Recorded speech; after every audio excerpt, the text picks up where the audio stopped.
Fellas. So recently I was watching the Kiev Major, and this is probably going to come out quite late. I'll try to prioritize this one, I don't know.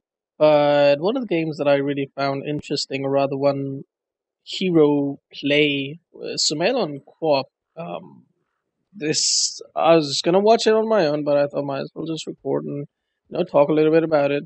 And see if maybe somebody else could benefit from what I see as well. So this is something I normally do quite a lot. Okay, so why do I want to watch this game? Because it's a Queen of Pain against Spirit Breaker and Storm Spirit. So now Queen against Storm, normally, Queen is pretty decent in the lane. It's always a strong laner. But against Storm, Queen completely shits on him. But when you add Spirit Breaker in the mix, Queen has a really hard time against a Spirit Breaker, especially if Storm Spirit levels up his pull. What the hell is that ability called? I never remember. Vortex, yeah. It is so hard for Queen to maneuver around it. Um, so I really wanted to see, like, Sumail should have had a hard time, but he didn't. Now, a few things that I want to see mostly is his positioning. Why did he put that one in his? Okay, because he's getting the bottle, so he wants. Okay, that makes sense. He's getting a bottle, so that's why he's got one of the tangos in the backpack, so he can use it obviously later on. And he wants the item for. Obviously, one more thing that we need to keep in mind is there is a Ricky as well. So similar to the Spread Breaker, you've got the Ricky now.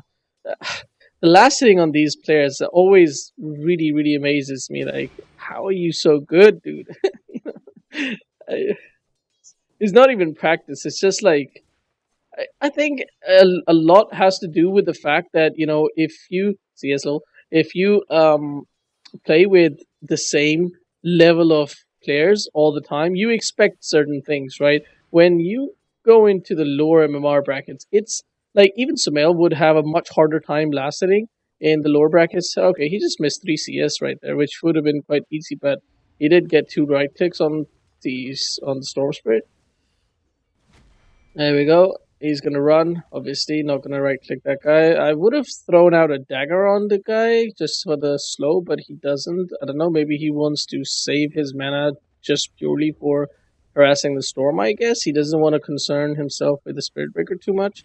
I don't know. Yeah, he definitely puts it all on storm. So probably doesn't want to concern too much with the roaming guy. Feels like it's going to be a complete waste. What's it going to accomplish at max is going to save one right click, like 70 damage, and he can do so much more damage on the storm spirit. So that's probably what the thinking was there. Bottles up. That's nice. So his positioning is completely normal. Nothing's too special. He doesn't really care too much that there's a like. I don't really see something different so far. He's not really caring too much about the Spirit Breaker. He's playing aggressive the way he usually plays. Like, look at that jump. Spirit Breaker. There was no chance of Spirit Breaker charging him, but it is a very long cooldown on his blink. Like, Spirit Breaker could have charged him right now. It's like he just doesn't care. He just doesn't care that there's a Spirit Breaker in the game, as of now, at the very least. Playing very aggressive, very aggressive. Something I really like what he did just now. Just now he did. So see, yeah, and he moves out. He right clicks him. He de-aggros and immediately starts right clicking him. So he has 2.5 seconds. Look at that. None of the creeps are attacking him for 2.5 seconds. Love that. Just the abuse on the aggro. Didn't take a single right click damage. That's amazing from the creeps.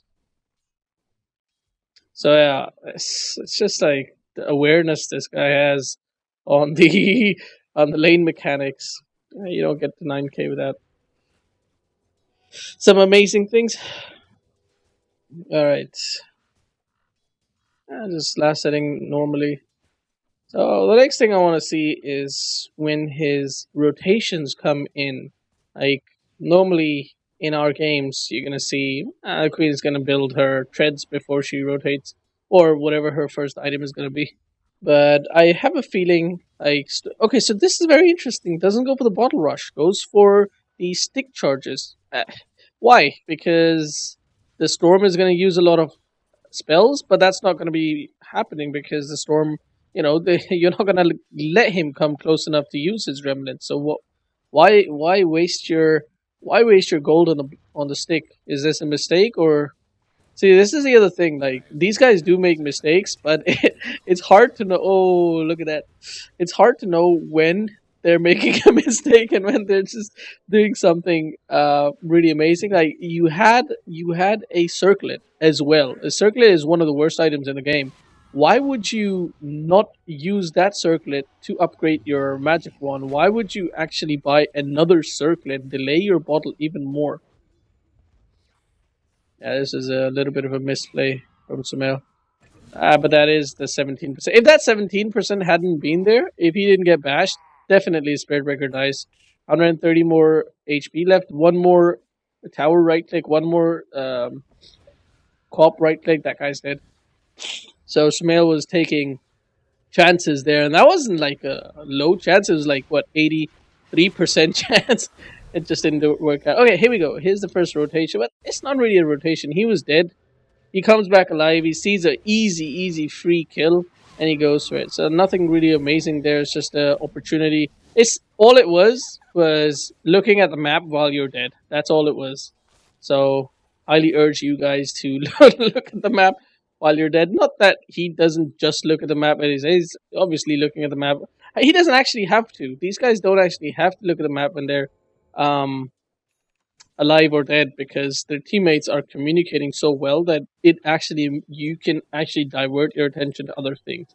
It's one of the benefits of having high levels of communication. Yeah, it's just harassing the hell out of that guy. Like you've got 2 stick charges so far. You're not that stick is just not working for you. Why would you? Why would you get a stick? Doesn't make any sense. I'm pretty sure that was a mistake. He had something planned, but I don't know. I don't know what he was thinking. Because the thing is, like, the storm isn't going to come close to you. Because if the storm is able to throw a remnant down, you're going to constantly, what's it called? Shadow Strike him all day long. And it's just a horrible trade for Storm. He would not come in. And that's why you wouldn't get stick charges. So why? Is it because of the stats? But I don't know. If you want stats, to just go for nulls because you're gonna go for nulls anyway because you're gonna get because it's just 4 stats. It's literally just what 4 times 80 HP. 80 HP is quite a lot, I guess. I don't know. It just feels like it's just a big mistake. Like at 80 HP, you get a lot more if you have bottle. If you keep yourself topped up, that's a lot more. So that's definitely a mistake on his part. Sometimes you think about, certain things, but they don't work out. He's probably thinking he's going to get lots of stick charges because of the Storm Spirit, but the Storm was just playing way too safe. Oh. Yeah, you had stick, man. You could have used stick. Guess he thought he was dead anyway, so. Alright, so here we go. That was a rotation, right? So let's see what made him rotate and what he was looking at. He just went back to base, and once again goes back to base to get his himself all freshed up, and then he's like, "All right, let's just go and rotate." Not really a kill opportunity. I feel like this. Did they kill Black? Alright, I guess he had his ult, and he was like, "Okay, there we go. Yeah, it's worth it."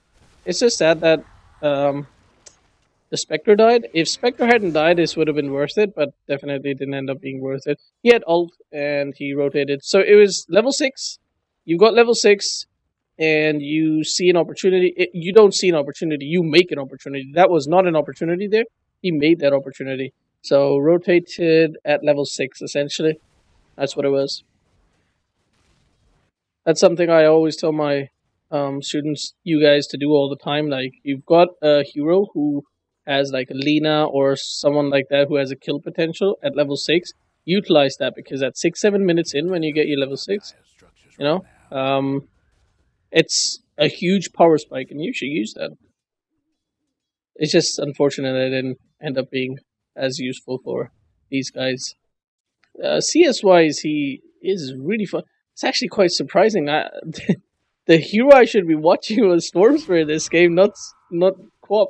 Because how the hell do you have 57 CS against the bloody QOP in the lane? QOP and Ricky. That's actually quite amazing. And QOP has half your CS? That's how? It's just jungling. It's literally just jungling. I guess net worth wise, they'll be even on more or less. Nope. It's 3,200. 5,000 net worth difference. That's actually quite amazing. Alright, I probably should have been watching the Storm Spirit because he won the lane against a Queen of Pain. Not only did he survive, but he ends up having more last hits and more net worth. So it's quite amazing.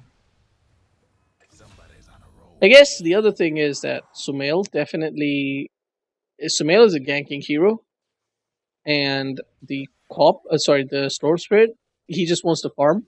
So something that you're not factoring in, I'm not factoring in here, is the fact that Sumail rotated twice, twice or three times. I'm not sure, and he did make that space for his team. He did have a presence in the game. He's got 1 kill, 2 assists, so that factor is obviously huge.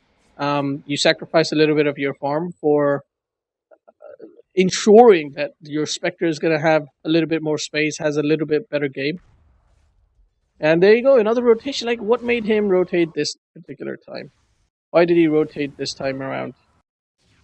So you push out the wave. You know Storm is not here. You push out the wave really quickly. And why not TP top? You could have TP top, but he, because he's got a invis room. So he makes sure. Wow. Okay, this is something that you cannot undervalue.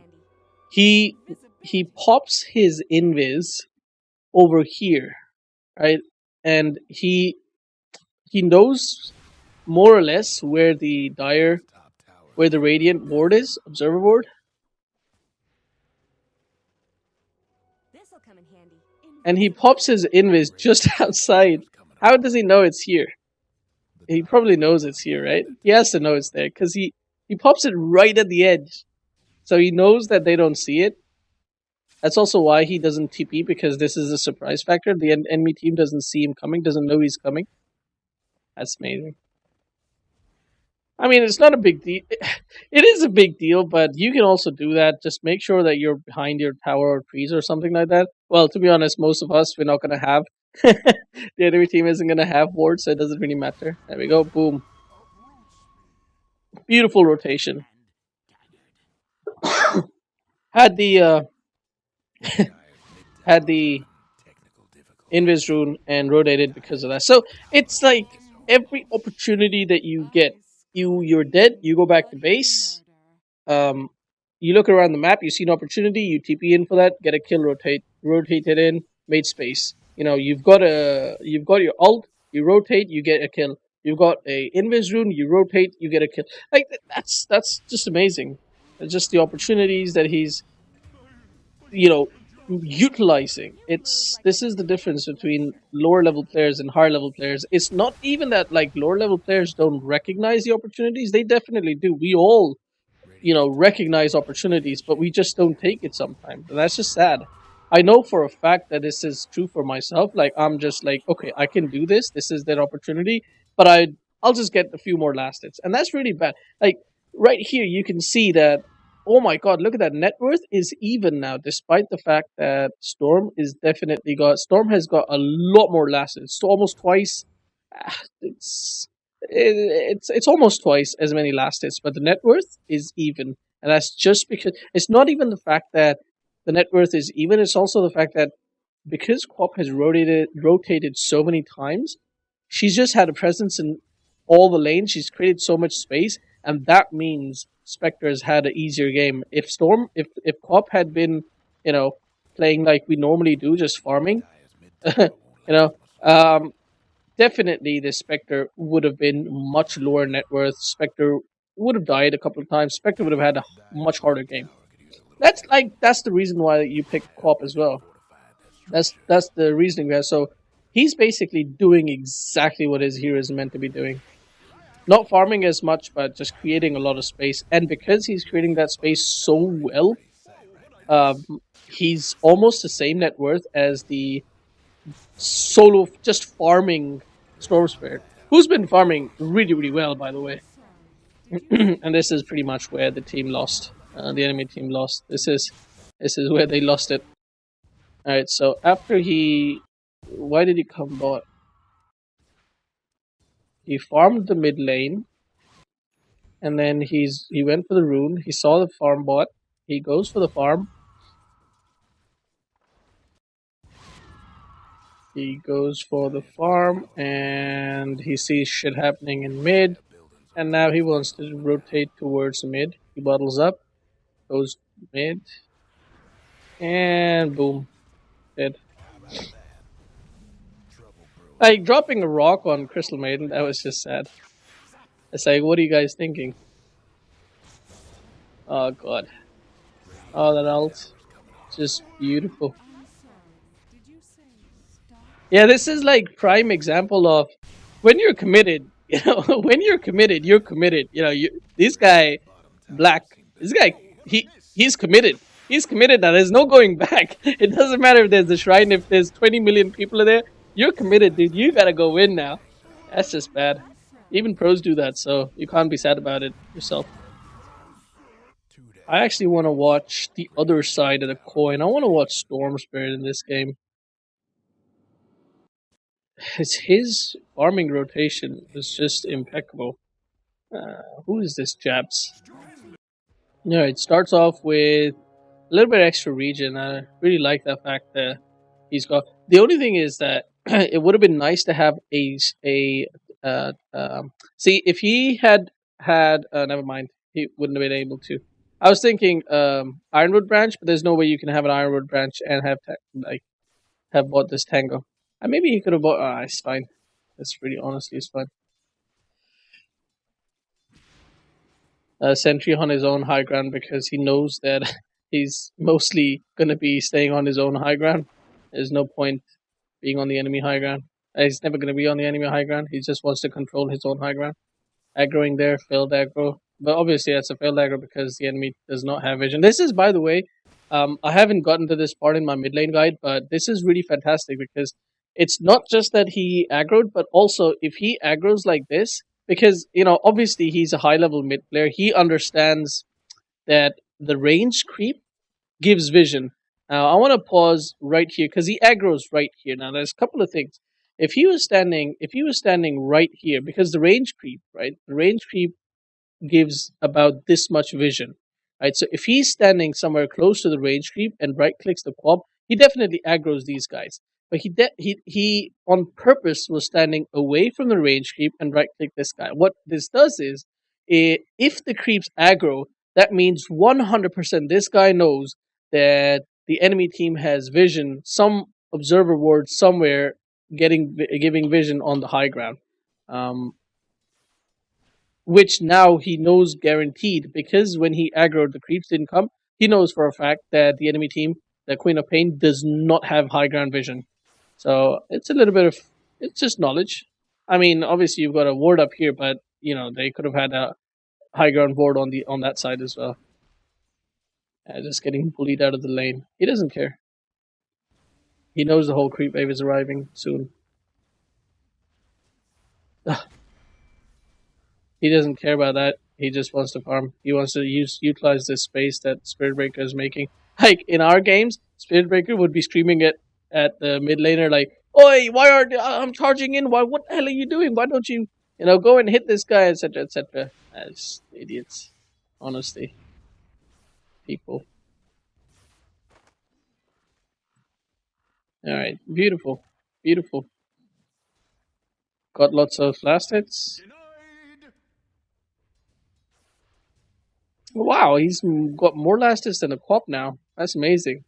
I guess Sumail has, as we saw, did put a lot of emphasis on. So Sumail's job was to shut down the Storm Spirit and to make sure that Spectre has an easy game, both of which he did really, really well. He sacrificed a little bit of CS to harass the hell out of the Storm Spirit, and he sacrificed a little bit of CS to go and rotate every opportunity that he got and make sure that Spectre gets lots of space and gets his farm up.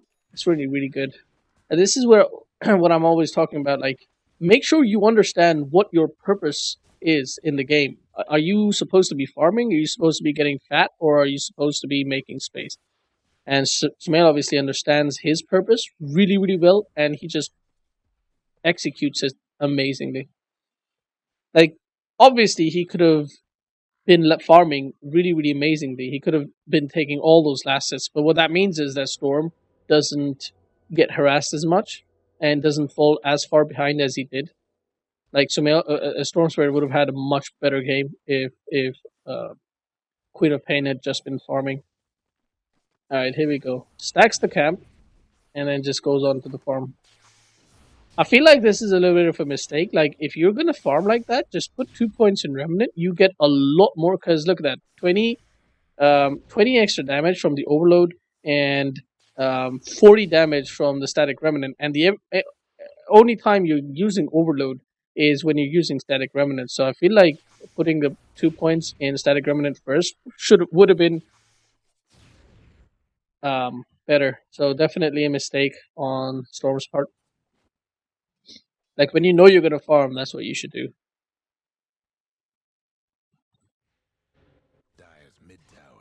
Goes back to base. He knows he can't get anything in the lane, so Spirit Breaker just takes a little bit of XP from the mid lane. Why would you go in like that? It makes no sense. Just for 1 CS. It takes a lot of harass.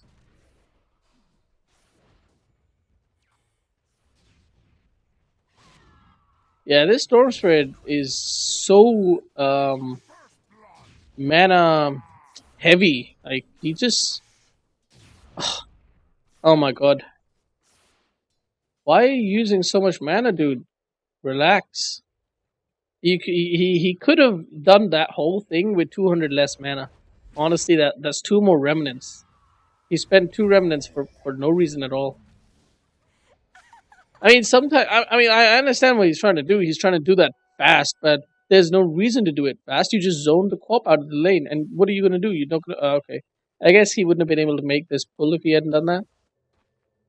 But at the same time, that also means that he gets 2 less remnants. So, I don't know. I don't know.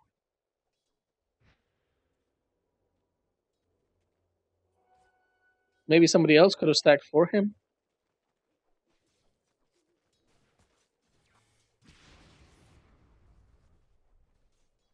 Okay. Bottle throwing there. He's definitely like luring the QOP in. I honestly feel like he should have put 1 point in Vortex. Like, you don't need 2 points in Overload. I really feel like when you do have a Spirit Break, there's so many times, right? Right here was one opportunity. If you have 1 point in Overload and 1 point in Vortex, that's 1 second stun, right? You pull right now. 100% this guy is dead. 100% this guy is dead. And then one more time right here, just now. Same situation. You know, you lure, you bait the QOP in. I mean, when there's a Spirit Breaker in the lane with you, why don't you put a point in Overload? Like, right here, you pull this guy right here. That guy's 100%, 100% he's dead. 100% he's dead. Instead, you're dead. So yeah, pro players make mistakes, guys.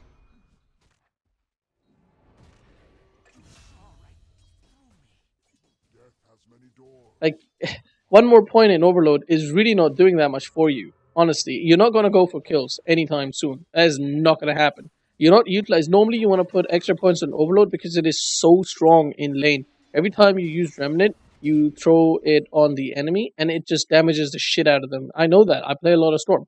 But when you're completely being zoned out of the lane and you can't get a single Overload proc on the enemy, if you do manage to get it, you're gonna take so much more harass. It's just not a good trade. Why would you do this? It doesn't make any sense. You're not getting more farm anyway. I don't know. I don't know.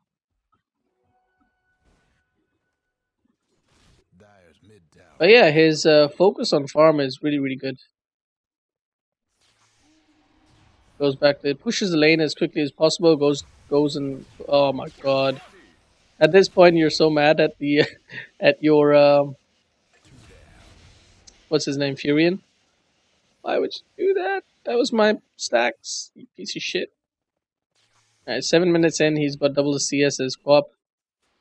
Lanes. The thing to keep in mind is, if you notice, he pushes out the lane as quickly as possible, and then goes to the jungle, stacks, pulls, whatever, and the Spirit Breaker is then in mid, leeching whatever little XP that there is.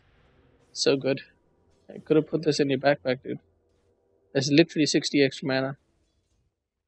60? It's 72. Alright. I think this is what I wanted to see. Like, he doesn't even care about he doesn't even have a TP. Around this point I would definitely urge people to, hey, carry a TP, but the thing is, like, he knows for a fact that if he goes and rotates, like, this is a high level game. If this was lower level game, one of our games, 100% I would say carry a TP and TP in to help out your allies. But he knows for a fact that anytime he goes in, he tries to TP in and help out his allies, he's gonna heavily risk dying. And his purpose is to get farm and get his items up, 15, 16 minutes farming, and then you're able to really pressure the Spectre. Get your Bloodstone, 15 minutes in, 16 minutes in, ideally 14 minutes in, get your Bloodstone, and then just beat the shit out of the Spectre and make sure that she doesn't get any further ahead than she is, obviously. I kind of feel like maybe you don't want to get treads either, because it doesn't really help you farm that much faster. Like, you rush the Bloodstone, because, I don't know. I guess it's fine. I feel like Mana Boots would have been definitely the better choice, but then there's a roaming Ricky all the time, so okay. That's most likely what he's got. Oh, strength treads, dude. Keep them on strength treads. Why would you make treads and not keep them on strength treads? If you want mana, why don't you make mana boots? See, guys, pro players make mistakes. Simple ones as well. They don't make complicated mistakes. They just make simple mistakes.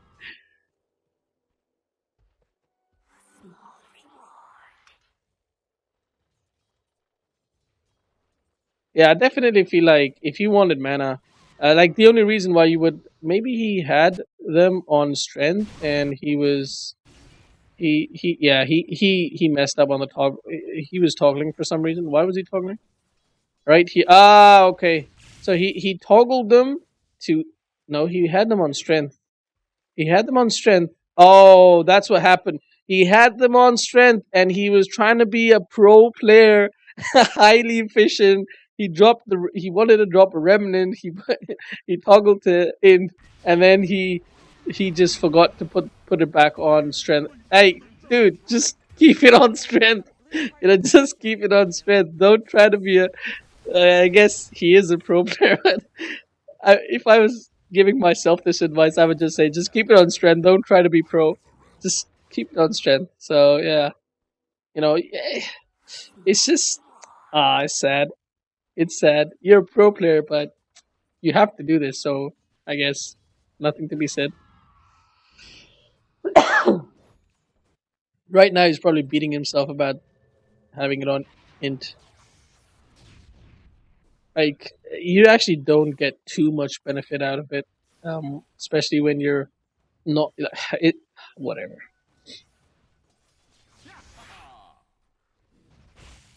Just keep it on strength.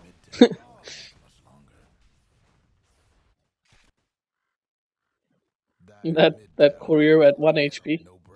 Literally 1 HP courier. Alright, this is over. Alright, guys. Thank you for watching. I guess thank you for watching with me. Hope you guys learned a few things. I definitely learned a few things. especially regarding making sure that you stay true to what your role is. That's really, really important. Do what you're supposed to do in the game and don't waver. If you're supposed to be farming, then just farm. If you're supposed to be ganking and making space, then don't be distracted by farm. Make sure you're doing what you're supposed to be doing. And that's it. That's pretty much it. That's Dota, guys. That's Dota. That's life. Do what you're supposed to do. Okay, whatever. See you guys later. Bye bye.